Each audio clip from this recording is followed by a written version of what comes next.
ज्याच्यावर कुणावर असा अन्याय होत असेल आणि ज्याला म्हणजे जो व्यक्ती त्याच्यावर अन्याय करत असेल तर त्याच्यामध्ये 125 कलम जी आहे ती सर्वांनाच लागू आहे. असं आपण म्हणतो ना, नाण्याच्या दोन बाजू असतात. तर आपण एक बाजू नाही बघितली राहत आणि एक बाजू बघितलेली राहते जी आपण हे करून राहतो. आणि जी डोमेस्टिक व्हायलन्सचे जे असतात कौटुंबिक हिंसाचार 2005चा तो जो ऍक्ट आहे त्याच्यामध्ये तुम्हाला आर्थिक संरक्षण दिलेलं आहे, नंतर निवासी संरक्षण दिलेलं आहे, तुम्हाला अंतरिम खावटी मिळतं. प्रत्येक स्त्रीने ठरवायला पाहिजे की बा मी हुंडावाल्यासोबत लग्न करणार नाही किंवा हुंडा मी देणार नाही, तर तो त्या कायद्यावर प्रतिबंध होऊ शकतो. नमस्कार मंडळी, मी सुषमा कोठीकर आणि तुम्ही बघत आहात मंडल न्यूज. मंडल न्यूज तुम्हाला नेहमीच वेगवेगळ्या विषयांकडे घेऊन जात असतं. असाच आज एक महत्त्वाचा विषय घेऊन मी जाणार आहे ॲडव्होकेट सुषमा बिस्ने यांच्याकडे, ज्या स्पेशल प्रॅक्टिशनर आहे मॅट्रिमोनल अफेअर्स, त्यांच्याकडे येत असतात. आणि आज प्रत्येक घरामध्ये काही ना काही वाद सुरू असतात. काही वाद कोर्टाच्या पायरीपर्यंत जातात तर काही घरातच मिटतात. परंतु हे कोर्टाच्या पायरीपर्यंत पोहोचलेले जे वाद असतात ते सोडवण्यामध्ये एका वकिलाचा खूप मोठा हात असतो, एक मोठा रोल असतो. चला तर मग जाणून घेऊया ॲडव्होकेट सुषमा मॅडमकडून कशा पद्धतीने त्या ह्या केसेस हँडल करतात आणि महिलांसाठी असलेले कायदे कोणकोणते आहेत. नमस्कार मॅम, तुमचं आमच्या मंडल न्यूजमध्ये खूप खूप स्वागत. आत्ताच तुम्ही जे सांगितलं की तुमची जी प्रॅक्टिस आहे ती स्पेशल मॅट्रिमोनल केसेससाठी आहे, तर मला नेमका हा प्रश्न पडला आहे की कौटुंबिक हिंसाचार, डोमेस्टिक व्हायलन्स, याच्यासाठी कायदा का करण्यात आला नेमका? सर्वात सांगायचं म्हणजे जे आता हिंसाचार म्हणजे वाढून राहिलेले आहे. जसं आता नवरा बायकोंचे खूप भांडण होतात आहे, स्त्रियांवर अत्याचार होतात आहे. तर स्त्रियांवर अत्याचार काही म्हणजे आता जे प्रमाण आहे स्त्रियांवर अत्याचार होण्याचं की घरगुती भांडण आहे, मग त्या स्त्रीला म्हणजे मारझोड करणे, शिवीगाळ करणे किंवा अजून प्रकारे तिला म्हणजे अजून प्रकारे कुठल्याही प्रकारे छळणे. मग त्याच्यामध्ये छळ म्हटल्यानंतर त्याच्यामध्ये नुसतं मारझोड नसून तिला टॉर्चर करणे हा पण एक छळ असतो. तर अशामुळे तो कौटुंबिक हिंसाचार जो आहे तो वाढत आहे आणि त्याच्यामुळे मग त्या स्त्रीला कुठेतरी एक न्याय पाहिजे असतो आणि म्हणून ती कोर्टामध्ये येतं केस दाखल करण्यासाठी. बरं, नेमका हा कायदा आहे काय, म्हणजे कौटुंबिक हिंसाचाराचा कायदा कोणता आहे? तर कौटुंबिक हिंसाचाराचा जो कायदा आहे तो 2005चा ऍक्ट आहे. तो महिलांना संरक्षण म्हणून लागू झालेला आहे, म्हणजे महिलांना प्रोटेक्शन आहे. तो कलम 12 प्रमाणे त्याच्यामध्ये काही प्रशासनाने नियोजन करून दिलेले आहे. त्याच्यामध्ये जसं आता 18, 19, 20, 21, 22, 23 प्रमाणे तुम्हाला अंतरिम खावटी मिळतं. त्याच्यानंतर तिच्यावर जो हिंसाचार झालेला आहे तिला कुठेतरी न्याय पाहिजे असतो. तर न्याय महत्त्वाचा आहे स्त्रियांसाठी. तर त्या स्त्रीला न्याय देण्याचं काम कौटुंबिक हिंसाचाराच्या कायद्यामधून होते. आणि जेव्हा कुठल्या पण स्त्रीवर समजा अशा टाईपने अन्याय झाला असेल, कुठल्या स्त्रियांना कायदेच माहीत नसतं. बरोबर आहे. पण म्हणजे अनेक स्त्रिया तर घरामध्ये मार खातात आणि चूप बसतात, चालवायचं ऍडजस्ट करायचं असं पण भूमिका त्यांची असते. तर अशा वेळेसला त्या स्त्रियांना थोडं तरी एक आपण बाहेर निघालं पाहिजे, आपल्याबद्दल त्यांना स्वतःचं संरक्षण करता आलं पाहिजे, म्हणून हा कायदा आहे. जर असं तर कुठल्या पण स्त्रीवर जर अन्याय होत असेल, म्हणजे कुठल्याही टाईपचा हिंसाचार असो, मग तो आर्थिक असो, शारीरिक असो, मानसिक असो, किंवा मग तिला कुठल्याही टाईपनी जर घरामध्ये छळत असेल तर तिने थोडंसं स्वतःला एक मजबूत बनवायला पाहिजे. प्रोटेक्शन ऑफिसरचा पण खूप मोठा रोल असतो डोमेस्टिक व्हायलन्समध्ये. नेमका काय रोल असतो त्यांचा? तर ते सर्व माहिती काढतात, त्यानुसार तिचे रिपोर्ट बनल्या जातात, तिच्यावर खरंच अन्याय झाला की नाही झाला ते पण बघितलं जातात आणि त्यानुसार तिला न्याय मिळाला जातो. बरं, ही जे 125 कलम आहे खावटीची, ती कशा पद्धतीने काम करते? म्हणजे अनेक लोक तर त्याच्यातून पळवाटा सुद्धा काढतात, म्हणजे अनेक जेंट्स त्याच्यातून पळवाटा सुद्धा काढतात की माझ्या नावाने पगारच नाहीये, माझ्या नावाने जमीनच नाहीये, माझ्या नावाने काहीच नाहीये, तर मी खावटी देत नाही, अशी पण काही पुरुष भूमिका घेतात. कलम 125 आहे तर ती खावटीचीच आहे स्पेशलमध्ये. पण त्याच्यामध्ये सगळेच जण येतात. समजा म्हणजे जी कोणी पीडित व्यक्ती असेल ते सगळेच जण त्याच्यामध्ये येतात. त्याच्यामध्ये म्हातारे सासू येतात, सासरे येतात, म्हणजे म्हातारे सुद्धा लोक त्याच्यामध्ये आहे. म्हणजे ज्याच्यावर कुणावर असा अन्याय होत असेल आणि ज्याला म्हणजे जो व्यक्ती त्याच्यावर अन्याय करत असेल तर त्याच्यामध्ये 125 कलम जी आहे ती सर्वांनाच लागू आहे. म्हणजे मग ती कोणती पण असो पीडित व्यक्ती, त्या पीडित व्यक्तीला 125ची कलम लागू आहे खावटीसाठी. हां, आणि खावटी मिळतं पण, खावटी मिळते पूर्णपणे. बघा, आता तुम्ही इतके वर्षापासून म्हणजे स्पेशल कौटुंबिक हिंसाचाराच्या केसेस लढत आहात, तर नेमकी ही या सगळ्या पद्धतीची ज्या केसेस येतात समाजातून, जे काही हे सगळं विद्रूप चित्र बाहेर येतंय, त्याची नेमकी कारणे काय असतील? आजकाल आता म्हणजे सर्वांवरच अन्याय होते असं मी म्हणू शकत नाही, कारण की प्रत्येक स्त्रीवर कोणी कोणी तर अन्याय झालेला नसतो, तरी पण ती फक्त नवऱ्याला एक धडा शिकवण्यासाठी म्हणून सुद्धा ते येतात. पण असं म्हणजे कसं की आता कोर्टात आल्यानंतर आपल्याकडे जो पक्षकार आहे त्याची आपण बाजू नक्कीच घेतो. आता तिने आपल्याला जी स्टोरी सांगितली त्यावर आपण विश्वास पण ठेवतो, आणि प्रत्येक स्त्री म्हणजे स्त्रियांवर अन्याय झाला असते म्हणूनच त्या कोर्टात आलेल्या असते. पण कधी कधी ते सगळ्या गोष्टी म्हणजे जसं आपण म्हणतो ना, नाण्याच्या दोन बाजू असतात. तर आपण एक बाजू नाही बघितली राहत आणि एक बाजू बघितलेली राहते जी आपण हे करून राहतो. तर त्याच्यामध्ये सुद्धा मग आता ते न्याय जो आहे ती केस दोन्ही बाजूनी नाहीतरी ॲडव्होकेट असतातच, तर ती मग एव्हिडन्स पुरावे वगैरे देऊन मग ती म्हणजे बरेचदा असं होतं की महिला खोटे गुन्हे पण दाखल करतात आपल्या नवऱ्यावर, घरच्यांवर, तर तसं सुद्धा प्रकरण येतात. हो येतात, पण ते कसं आहे 90% 95% असं म्हणू शकत नाही आपण. त्यातलं खूप 100पैकी 10% वगैरे त्यातला तो प्रकार असतो. नाहीतर कोणी पण स्त्री अन्याय झाल्याशिवाय तर कोर्टात जात नाही, आणि क्वचित असं होऊ पण शकते. दोन्ही आहे की एखादी जण मुद्दाम कोर्टात जाते, पण मुद्दाम जाण्याचा प्रकार नाही राहू शकत त्याच्यामध्ये. मला तरी वाटतं की मुद्दाम कोणी कोर्टात नाही जात, कारण तुम्हाला इतकं वर्षाचा अनुभव आहे, तर अशा काही केसेस तुमच्याकडे आल्या होत्या की तुम्हाला जाणवलं की या स्त्रीने हे जाणून माझ्याकडे आज 2011 पासून मी प्रॅक्टिसमध्ये आहे आणि सेल्फ प्रॅक्टिसमध्ये आहे. तर माझ्याकडे मॅट्रिमोनियल हा प्रकार खूप जास्त आहे आणि डोमेस्टिक व्हायलन्सच्या केसेस मी लढते. पण त्याच्यामध्ये मला असं जाणवलं नाही की बा मुद्दाम कोणती स्त्री नवऱ्यावर म्हणजे केस दाखल करते, असं कधी घडलं नाही आजपर्यंत. कारण आजपर्यंत तरी असं झालं की त्यांच्यावर अन्याय झालेला आहे आणि म्हणूनच त्या कोर्टात आलेल्या आहे, आणि त्यांना मी न्याय पण मिळवून दिलेला आहे.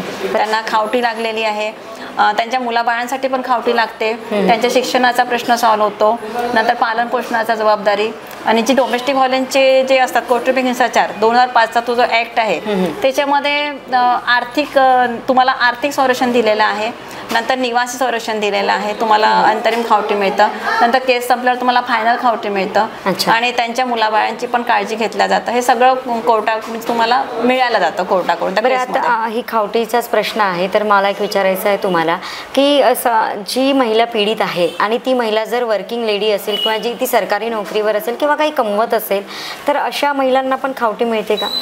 नाही, तर जर ती महिला जर खरंच कमवत असेल तर मग तिला नाही मिळणार, कारण की कसं मिळणार, किंवा तिच्या मुलांना मिळू शकते. अच्छा, पीडित महिला असेल जर ती बरं ते बघितलं पण जाते, म्हणजे पुराव्या थ्रू ते बघितलं जाते किती कमवते, काय कमवते, खरंच कमवते की नाही कमवत, तर त्याप्रमाणे मग ते कोर्ट ठरवतो. म्हणजे तिला नाही पण ऍटलीस्ट तिच्या मुलांना तरी खावटी मिळते. बरं, आता आपल्या देशामध्ये हुंडाबळी हा प्रकार खूप आहे, म्हणजे बऱ्याचशा स्त्रियांना त्यांचा जीव सुद्धा गमवावा लागला आहे. हुंडा दिला नाही आईवडिलांनी, किंवा काही जे आपल्याकडे पद्धत आहे सोनं देणे, भांडी देणे, दागदागिने देणे किंवा मोठ्या वस्तू देणे, आणि त्याच्यातून अनेक महिलांचा छळही होतो आणि पर्यायाने त्यांना जीव पण गमवावा लागतो. तर हा हुंडा प्रतिबंधक कायदा कशा पद्धतीने आला आपल्या भारतामध्ये? तर हुंडा प्रतिबंधक कायदा त्याला तर खूप सारा आपण पण जबाबदार असतो. आता प्रत्येकाला वाटते आपली मुलगी खूप सुखात असायला पाहिजे, तर सुखात असायला पाहिजे. समजा आता काही काही ठिकाणी तर असे रेट ठरलेले आहे, इंजिनियर म्हटलं की एवढी रेट, डॉक्टर म्हटलं की इतकी रेट, लेक्चरर म्हटलं की एवढी रेट, या रेट प्रमाणे पण चालतात. म्हणजे जसं काही तो मुलगा विकत आहे.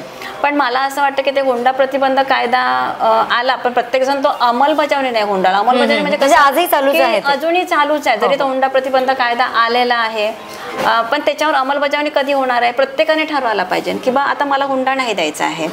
म्हणजे आता असं मी म्हटलं की मला मुलगा आहे, मी हुंडा घेणार नाही, आणि जर एखाद्याने म्हटलं मी हुंडा देणार नाही, मुलींनी जर म्हटलं मी हुंडावाल्यासोबत लग्नच करणार नाही, तर याच्यावर थोडासा प्रतिबंध होऊ शकते. पण काय होते की तो देणारा देतो आणि घेणारा घेतो, ह्या देवाणघेवाणमुळेच तो हुंडा पद्धती कायदा तरी निघालेला आहे, पण त्याच्यावर अजूनही ते चालूच आहे. जसं निघालेला आहे तो कागदावर असल्यासारखाच आहे, पण अजूनही हुंड्यासाठी मग त्या मुलीचा छळ होणे किंवा हुंडा नाही दिला म्हणून त्या मुलीचं लग्नच जुळत नाहीये, असं पण बघत आहे आपण. काय असं तर कितीतरी गरीब घरच्या मुली आहे की आणि दिसायला सुंदर, शिकलेल्या पण असतात, कधी कधी तर मुलींचे लग्न फक्त हुंडा देऊ शकत नाही म्हणून जुळत नाही. तर आणि हुंड्यासाठी आपण बघतो की छळ पण होतात, जाळपोळ पण होते. तर तो प्रतिबंध केव्हा होईल की जेव्हा आपण ठरवू. म्हणजे प्रत्येक स्त्रीने ठरवायला पाहिजे की बा मी हुंड्यावाल्यासोबत लग्न करणार नाही किंवा हुंडा मी देणार नाही. तर तो त्या कायद्यावर प्रतिबंध होऊ शकतो. अंमलबजावणी झाली पाहिजे. म्हणजे कायदा झालेला आहे पण सर्व लोकांनी ते मानलं तर होऊ शकते आणि अंमलबजावणी होणं फार महत्वाचं असतं. हा कायदा तर आला पण हा कुठल्या वर्षी आला आणि याच्यात काय कलम आहेत नेमक्या? तो मला 1969 म्हणजे 1969 मध्ये आला तरी परिस्थिती आज जशी आहे तशीच आहे. फक्त मला असं वाटतं आता कॅश न देता वस्तू रूपामध्ये, म्हणजे आजकाल जी लग्न पद्धती बदललेली आहे की एका लग्नाला 25-30 लाख रुपयांचा खर्च येतोय, तर ते एक प्रकारे हुंडा देणंच झालंय ना त्या मुलीला. येतो एक प्रकार की आमच्या स्टेटसला शोभेल अशा पद्धतीने लग्न करून द्या तुमच्या मुलीचं, आम्ही पैसे तर घेत नाही. एवढा मोठा हुंडा देऊन आणि लग्न करून पण तर त्या लोकांना कसं, आपण कसं असतं की एकदा जी त्यांना सवय लागली हुंड्याची तर ते तुमच्या मुलीला सतत हुंडा मागतच राहील. त्याच्यामुळे तुम्ही तुमच्या मुलीला एखाद्या गरीब मुलाशी लग्न करा पण हुंडा देणाऱ्या मुलाशी लग्न नका करू, कारण त्यांची तर तशीच सवय राहील ना, ते तर हुंडाच मागेल ना. आणि त्याच्यामुळे असे जे हिंसाचाराचे प्रकार आहे ते वाढत चालले. बरं, हा हुंडा प्रतिबंधक कायदा आला पण तरी लोकांच्या मनामध्ये अजून ती भीती निर्माण नाही झाली आहे की आम्ही जर हुंडा मागितला तर त्या मुलीचं काही कमी जास्त केलं तर. पण कसं असतं की हुंडा पद्धतीमध्ये शिक्षा पण होतं, पण हे काय करतात की सगळेजण कसं ती गोष्ट दाबून ठेवतात ना, त्याच्यामुळे काय होते की ते म्हणजे आपण बस स्वतःहून म्हणजे त्याला हुंडा नाव नाही देत ना, म्हणजे कोणी पण आपल्या याच्या रूपात देते, प्रेझेंट देऊन आलं पण कोणते मग गिफ्ट आहे, प्रेझेंट आहे, मोठ्या प्रमाणात वस्तू आहे, तर ह्या देवाणघेवाण जे आहे देणे, हुंडा देणे, तर हुंडा देणे कायद्याने गुन्हा आहे आणि घेणे पण कायद्याने गुन्हा आहे. बरं, हे डोमेस्टिक व्हायलन्स आणि हुंडा प्रतिबंधक कायदा याच्यामध्ये नेमकी शिक्षा कोणती होते? डोमेस्टिक व्हायलन्सच्या याच्यामध्ये शिक्षा जी आहे त्याच्यामध्ये खावटीची आहे, पण शिक्षा जी आहे ती त्याला पैसे वगैरे नाही भरले तर त्याला पनिशमेंट होतं, पनिशमेंट आहे, जेलमध्ये जावं लागतं. आणि हुंडा प्रतिबंधक त्याच्यामध्ये पण 3 वर्षाची शिक्षा आहे. आणि रोख दंड किती आहे त्याच्यामध्ये? रोख दंड तरी पण त्यांना त्याच्यावर ठरला जातो, किती न्याय किती दंड करतात त्याच्यावर. न्याय म्हणजे शेवटी जस्टिसवर डिपेंड करतं की तुम्हाला किती हे जाते. आता डोमेस्टिक व्हायलन्स झालं आणि आपण हुंडा प्रतिबंधकवरही बोललो, परंतु आपल्या देशामध्ये पूर्वी विधवांचे विवाह होत नव्हते परंतु आता होतात. तर हा पुनर्विवाह जो कायदा आहे तो नेमका कोणता आहे? आता बघा, हिंदू पुनर्विवाह कायदा जो आहे तो समजा आता तो जसं ते विधवा तर कमी वयामध्ये कुणाच पहिले काय व्हायचं की कमी वयामध्ये जेव्हा विधवा होत होती स्त्री कोणती पण, तर जसं ती लग्न नाही करू शकत किंवा हे, तर त्याच्यामुळे तो कायदा निघाला गेलेला आहे आणि त्याच्यावर आता अंमलबजावणी पण होऊन राहिलेली आहे.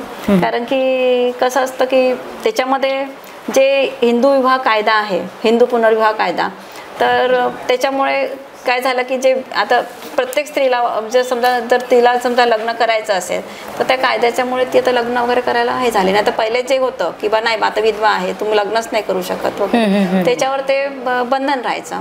आता तसं बंधन नाही राहिलेलं आहे. आता पूर्वीच्या काळात पुनर्विवाह आणि छोट्यापणी तेव्हा पुनर्विवाह कायदा का बरं करण्यात आलेला आहे त्याचं कारण म्हणजे कसं, पहिले खूप छोट्यापणी लग्न व्हायचे आणि त्या स्त्रियांचे लवकरच म्हणजे जर हजबंड गेले तर त्या लवकरच खूप छोट्या वयामध्ये त्या विधवा झाल्यानंतर मग त्यांचं पूर्ण आयुष्य एवढं मोठं पडलेलं असते आणि ते आयुष्य त्यांचं पूर्ण वाया जाण्यापेक्षा म्हणून हा कायदा अंमलबजावणीमध्ये म्हणजे म्हणून हा कायदा करण्यात आलेला आहे. तर आपल्या देशामध्ये हुंडाबळी आहे, आपल्या देशामध्ये त्याच्यामध्ये सतीप्रथा पण होती ना. हो, सतीप्रथा पण त्या काळामध्ये सतीप्रथामुळे पण ते झालं ना. सतीप्रथा पण तर एवढ्या छोट्या वयामध्ये लग्न, पहिले एक तर लहान वयात लग्न, बालविवाह झाल्यानंतर जर लवकरच नवरा गेला तर ती बालविवाहामध्येच विधवा होऊन जायची, म्हणजे एकदम छोट्या वयामध्ये एकदम तरुण वयामध्ये ती विधवा होत होती.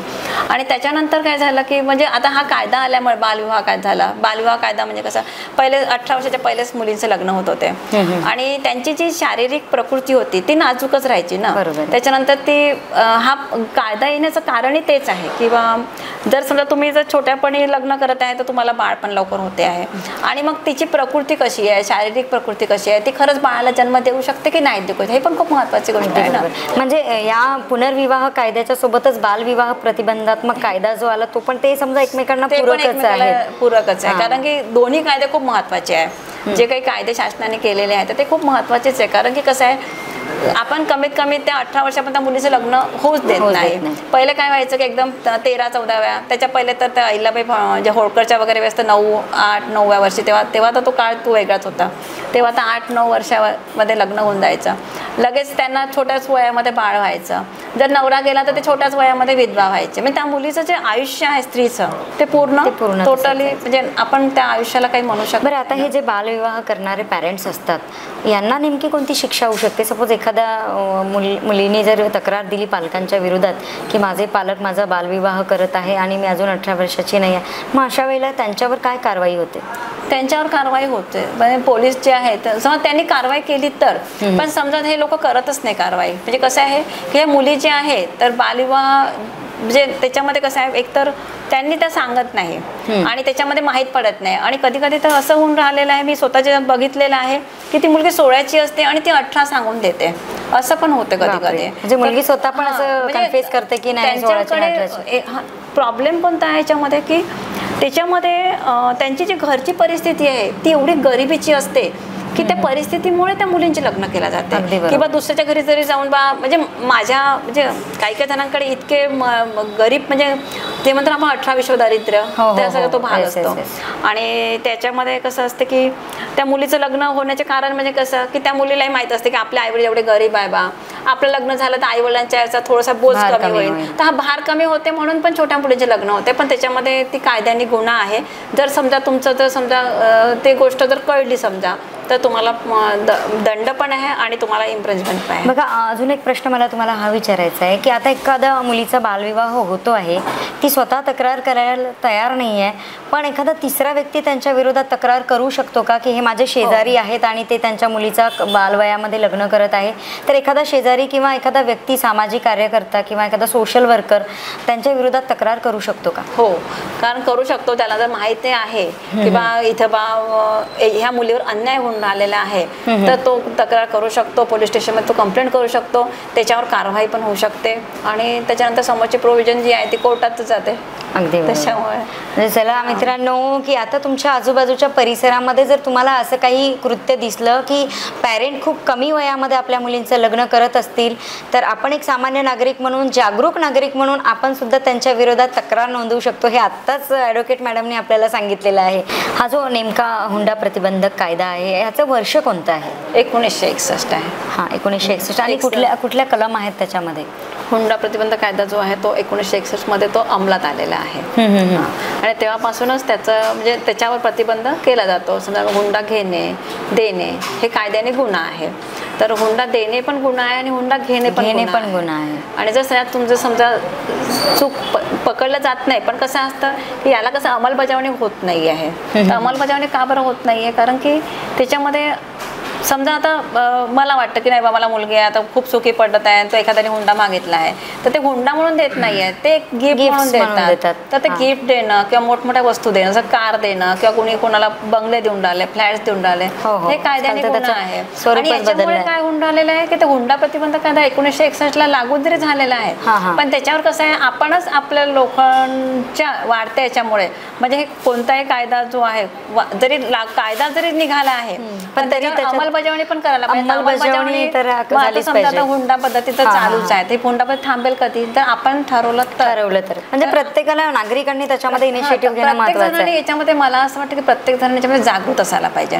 म्हणजे असं ठरवलं पाहिजे की नाही बा मी हुंडा घेणार नाही किंवा मी हुंडा देणार नाही असं ठरवलं तर तो कायदा आपोआपच अंमलात येतो. म्हणजे पूर्वीच्या काळात बोलल्या जात होतं की कायद्यामध्ये पळवाटा असतात, तर हुंडा प्रतिबंधक कायद्यामध्ये ही पळवाट आहे की मी माझ्या मुलीला गिफ्ट देतो आहे, फ्लॅट म्हणा, कार म्हणा किंवा, पण तो हुंडा घेणं म्हणजे कायद्याने गुन्हाच आहे. इनडायरेक्टली वस्तू देणं म्हणजे तो पण एक प्रकारचा हुंडाच आहे. आणि आता कसं हुंडा आलेला आहे की आणि याच्या मुलीला एवढा हुंडा दिला, मग तो पण म्हणतो की मला एवढा हुंडा पाहिजे, तर त्याच्यामुळे ते प्रमाण वाढत चाललेलं आहे.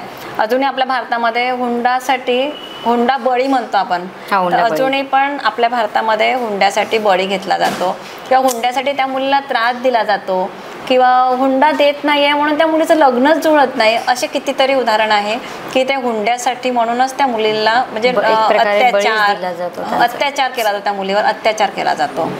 अजूनही आहे, ग्रामीण भागामध्ये पण याच्या केसेस आहेत आणि शहरी भागात पण आहे. आणि शहरातल्या थोडा दबून जातात असं नाही वाटत का की शहरातले लोक प्रकरण दाबतात, अशा प्रकारचे लोक प्रकरण दाबतात, ते पुढे आणत नाहीये. पण जेव्हा ते येतं म्हणजे जेव्हा ते काही वर्षांनी म्हणा बघ पहिल्यांदा ते थोडासा हुंडा मागतो, म्हणजे छोट्या रूपात हुंडा मागते. नंतर ते हुंडा घेण्यावाल्यांची जी हे आहे, जो कोणी व्यक्ती हुंडा मागतो त्याची ती वाढत जाते. तो प्रत्येक वेळेस त्या मुलीला छळतो आणि मग तुझ्या आईवडिलांकडून हुंडा घेऊन ये. मग असं करत करत करत करत ते हुंड्याचं प्रमाण वाढत जाते. आणि त्याला मग अशा वेळेस त्या व्यक्तीला इतकी सवय पडते आयतं जगण्याची, म्हटलं ते की नाही त्याला काही पण करायचं असेल तर जा तुझ्या आईवडिलांकडून हुंडा घेऊन घे, नाही हुंडा आणत असेल तर तिला मारझोड करणं, म्हणजे हा एक प्रकारचा अत्याचारच झालेला आहे. आणि म्हणून तो हुंडा प्रतिबंध जो कायदा आलेला आहे तर त्याच्यावर आपणच लोकांनी त्याच्यावर हे करायला पाहिजे, म्हणजे ठरवायला पाहिजे, जागृत राहायला पाहिजे. हुंडा द्यायचा पण नाही, हुंडा घ्यायचा पण नाही, असं आपण जागृत राहायला. बरं, आता हे सगळं तर झालंच आहे महिलांसाठी, की महिलांना घरामध्ये जो त्यांच्यावर अत्याचार होतो किंवा समाजामध्ये काय अत्याचार होतो त्याच्या संदर्भातले वेगवेगळे कायदे आपल्याकडे निघतच आहेत. पण आता सध्याच्या आधुनिक जगामध्ये जो स्मार्टफोन आलेला आहे, या स्मार्टफोनमुळे महिलांच्या बाबतीमधले सायबर गुन्हे देखील खूप वाढले, म्हणजे सायबर क्राईम पण खूप वाढलेला आहे आणि त्याच्या अनेक महिला बळी पडतात. पर्यायी महिलांना ब्लॅकमेल केलं जातं आणि त्या आत्महत्या सुद्धा करायला प्रवृत्त होऊन जातात. अशा प्रकारचं आजकाल सुरू झालेलं आहे. तर अशा प्रकारचे कायदे म्हणजे सायबर संदर्भातले काही कायदे आपल्याकडे आहेत का? हो, तर याच्यामध्ये कसं असते माहिती आहे का, त्याच्यामध्ये जे काम सायबर म्हटलं आपण तर संगणकच्या संबंधित आहे. बरोबर, संगणक, स्मार्टफोन, टॅबलेट. नंतर त्याच्यामध्ये काय होऊन राहिलेलं आहे, याच्यामध्ये सगळ्यात जास्त महिला बळी पडून राहिलेल्या आहे. महिला बळी करण्याचं म्हणजे कसं, त्यांचं जे हे आहे म्हणजे त्यांना ब्लॅकमेल करणं किंवा अजून हँकिंग म्हणतो आपण त्याला, तर असे प्रकार ते वाढून राहिलेले आहे. आणि त्याच्यामध्ये मेसेज आहे, नंतर त्याच्यामध्ये त्या समोरून त्यांना कोणी म्हणजे हे करतं, ब्लॅकमेल करते का बा वगैरे, तर अशा वेळेसला त्यांनी थोडं जागृत राहायला पाहिजे. यांच्या संदर्भातले नेमके कोणते कायदे आहे, कधी लागू करण्यात आले? तो 2000ला कायदा निघालेला आहे सायबरचा. आणि माझं तरी म्हणणं आहे की बा तुम्ही एखाद्या अननोन व्यक्तीसोबत एवढा वेळ का बोलताय, किंवा मग तुम्ही थोडंसं म्हणजे कसं अननोन व्यक्तीच्या थोडंसं दूर राहायला पाहिजे, किंवा त्याच्यामध्ये तुमची जी ओळख होते हे होते तर थोडं तुम्हाला, आणि त्याचं काही प्रॉब्लेम आले म्हणजे तसं एखादी त्याच्यामध्ये कसं असते फोटोचं पण असतं, किंवा एखादी कोणती म्हणजे फोटोला एडिट करणं वगैरे अशा टाईपच्या गोष्टी होऊन राहिलेल्या आहेत. तर तुम्ही सायबर जे आता 2000चा कायदा आहे जो भारतामध्येच लागू झालेला 2000मध्ये, तर तो लागू झाल्यामुळे तुम्ही तिथे कंप्लेंट करू शकतो आणि त्याच्यावर काही म्हणजे समजा हे आहे गुन्हा जर म्हणजे उघडकीस आला किंवा ते लोक त्याच्यामध्ये हे करून राहिलेले आहेत तर त्याच्यामध्ये तुम्हाला काही मदत मिळू शकते सायबरमधून. बघा मॅडम, अनेक अशा महिला असतात की ज्या पोलीस स्टेशनला जायला बघत नाहीत, पण तरी त्या कौटुंबिक हिंसाचाराच्या घरामध्ये बळी पडलेल्या असतात. तर अशा महिलांसाठी काही आहे का की पोलीस स्टेशनला न जाता कोणी त्यांची मदत करू शकेल कायद्याच्या माध्यमातून? मला तर वाटतं सर्वात प्रथम नाही का त्या महिलेने नाही का जर तिच्यावर खरंच अत्याचार होऊन राहिलेला आहे तर तिने चुपचाप न बसता तिने तिच्या आईवडिलांना, आता इथे माहिती आहे का आपले अत्याचार का वाढत चाललेले आहे. एखादी मुलगी काय असते की ते घरातून थोडंसं म्हणजे त्यांना कधी कधी काय होते, आपलं आताचे हे आहे की आपण आपण असं बघितलं की नाही तुला त्याच घरी दिलेलं आहे, तुला त्याच घरी राहायचं आहे. ती आपली काय हिंदू प्रथा म्हणतो आपण त्याला, की नाही आता तुला तिथेच राहायचं आहे. थोडंसंही मारलं तरी मग तिने जर सांगितलं तू सांगत जाऊ नको, तुला तोच म्हणजे का तुला का तेच आहे का सांगणार, मग थोडंसं ॲडजस्ट करायचं वगैरे असं, तर ती मुलगी ॲडजस्ट करतं. पण मला असं वाटतं की तिला जर खरंच खूप त्रास होत आहे तर तिने सर्वप्रथम आपल्या आईबाबांना सांगायला पाहिजे, भावाला सांगायला पाहिजे आणि अजून तिने त्यांची मदत घ्यायला पाहिजे आणि सगळ्यात प्रथम तिने पोलीस स्टेशनमध्ये तक्रार द्यायला पाहिजे. तिथून मग नंतर मग वकील वगैरे ते असं तिने सांगायला पाहिजे. अत्याचार न सहन करता तिने तो म्हणजे पोलीस स्टेशनला जाऊन तक्रार करणं अनिवार्य पाहिजे. तिथे नंतर महिला असेल म्हणजे तिथे पोलीस स्टेशनमध्ये पण आता प्रोटेक्शन ऑफिसर असतात तर तिथे पण त्यांना काउन्सिलिंग होते, काउन्सिलिंग थ्रू त्यांना समजवलं जाते महिला सेलच्या माध्यमातून. नंतर त्याच्यामध्ये प्रत्येक ठिकाणी आता संरक्षण केंद्र म्हणजे प्रोटेक्शन ऑफिसरचं जे हे आहेत प्रत्येक पोलीस स्टेशनला दिलेलं आहे तर त्याच्यामध्ये त्यांना समजवता होते. तिच्या नवऱ्याला पण बोलवलं जाते, तिच्या नवऱ्याकडल्या म्हणजे पूर्ण जी घरातली फॅमिली आहे तर सासू सासरे यांना पण तिला कोण कोण लोक त्रास देते त्या सर्वांना बोलवलं जातात. त्याच्यामध्ये पहिले समझोता पण होते आणि जर समझोता होतच नसेल तर कोर्टामध्ये केस दाखल होतात. अच्छा, बघा आता महिलांसाठी कायदे तर खूपच आहे पण प्रत्येकच महिला कायद्याचा सपोर्ट घेईल असं नाही आहे, कारण आपल्याकडे कसं आहे घर आहे, जबाबदारी आहे, मुलं आहेत आणि समाज काय म्हणेल. मुख्य प्रश्न हा असतो स्त्रीला की लोक काय म्हणतील. तर ह्या सगळ्यांपासून जर स्त्रियांना वाचायचं असेल तर या स्त्रीनी शहरामध्ये स्वतःला सुरक्षित कसं ठेवायचं? तर सर्वात प्रथम प्रत्येक स्त्रीने मला असं वाटतं की पहिले सभोवताली बघायला पाहिजे. आपली सभोवताची परिस्थिती कशी आहे. नंतर स्त्रीनी जागृत राहायला पाहिजे. सगळ्यात महत्त्वाची गोष्ट म्हणजे कोणी आता एकदम आपण अननोन व्यक्ती मिळत आहे तर त्याच्यासोबत आपण जास्त डिस्कस नाही करायला पाहिजे किंवा त्याच्यावर एवढा विश्वास ठेवून त्याच्याशी आपण बोलायला नाही पाहिजे. किंवा कोणी स्त्री तर फक्त म्हणजे काहीतरी आपण ट्रेनमध्ये भेटलो आहे म्हणून पूर्ण घरातली माहिती सांगून देते असं सांगायला नाही पाहिजे. कारण तुम्ही त्या व्यक्तीला ओळखतच नाही आहे तर तुम्ही त्या व्यक्तीला कसं काय तुम्ही तुमच्या घरातलं सांगत आहे.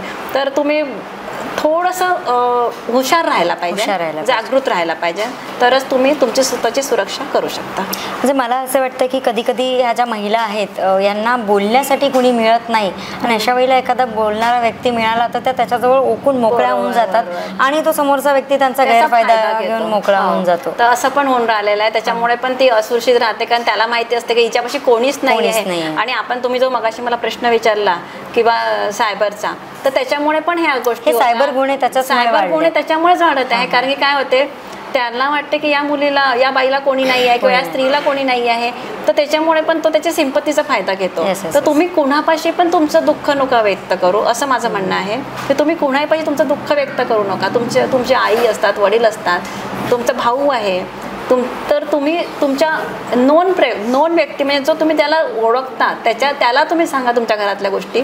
पण तुम्ही एखादी अननोन व्यक्ती आहे त्याच्यावर तुम्ही एकदम विश्वास टाकत आहे त्याला तुम्ही सांगत आहे तर माझं म्हणणं आहे की पहिले सभोवतालची परिस्थिती बघणं आवश्यक आहे. त्याच्याशिवाय म्हणजे त्याच्यानंतर तुम्ही सुरक्षित राहू शकता आणि तुम्ही स्वतःच एक सुरक्षित व्हा. स्वतःलाच तुम्ही एक जागृत स्त्री समजा तर आता जे अत्याचार आहे किंवा हिंसाचार आहे तर ते कमी होणार. अगदी बरोबर. तर ही जी 1091 ही जी हेल्पलाईन आहे महिलांसाठी तर अशा महिलांसाठी ही हेल्पलाईन किती उपयुक्त आहे. त्याच्यावर कसं अजून प्रत्येक जण त्याच्यावर म्हणजे कॉन्टॅक्ट करेलच असं आपण म्हणू नाही शकत. तर प्रत्येक महिला कशी आपापल्या याने वागते तर त्याच्यामुळे ती हेल्पलाईन योग्य आहे. तर माझं म्हणणं आहे की त्यांनी कायद्याचा हे घ्यायला पाहिजे. त्या हेल्पलाईनचा उपयोग महिलांनी केला तर त्या नक्कीच या सगळ्या अत्याचाराला बळी पडण्यापूर्वीच त्याच्यातून निघतील आणि त्यांना पोलीस प्रोटेक्शन पण मिळेल.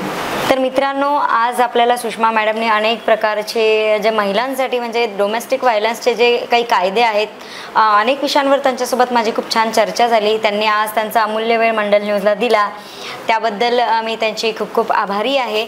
आणि आजचा व्हिडिओ हा प्रत्येक घरामध्ये सगळ्यांसाठी खूप उपयोगाचा आहे कारण आपल्या प्रत्येकाच्या घरामध्ये एक आई बहीण म्हणजे प्रत्येकाच्या घरामध्ये किमान 2 महिला तरी आहेच. भविष्यामध्ये या व्हिडिओचा उपयोग सर्वांनाच होणार आहे तेव्हा नक्कीच हा व्हिडिओ लोकांनी जास्तीत जास्त शेअर करायचा आहे, लाईक करायचा आहे.